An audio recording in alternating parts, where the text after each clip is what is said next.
കോട്ടയം സർക്കാർ നഴ്സിംഗ് കോളേജിലെ ഹോസ്റ്റൽ മുറി ഇടിമുറിയായതിന്റെ ഭീകര ദൃശ്യങ്ങളാണ് കഴിഞ്ഞ ദിവസം പുറത്തു വന്നത്. സസ്പെൻഷനിലായ 5 വിദ്യാർത്ഥികളെയും കോളേജിൽ നിന്ന് പുറത്താക്കണമെന്നാവശ്യപ്പെട്ട് SFIയും KSUവും പ്രതിഷേധമായി രംഗത്തെത്തി.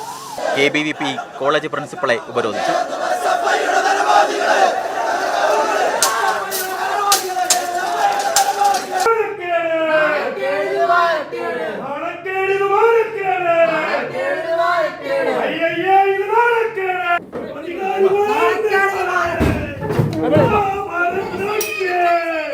പ്രതിഷേധം കനത്തതോടെ പ്രതികളായ 5 വിദ്യാർത്ഥികൾക്കെതിരെയും കൂടുതൽ നടപടി ഉണ്ടാകുമെന്ന് ആരോഗ്യമന്ത്രിയുടെ ഉറപ്പ്.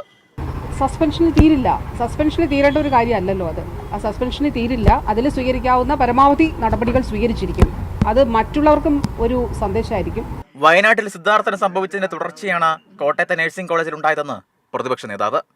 എനിക്ക് ഗവൺമെന്റിനോടും മുഖ്യമന്ത്രിയോടും പറയാനുള്ളത്, ഇതുപോലുള്ള പ്രതികളെ സംരക്ഷിക്കാൻ ഇറങ്ങരുത്.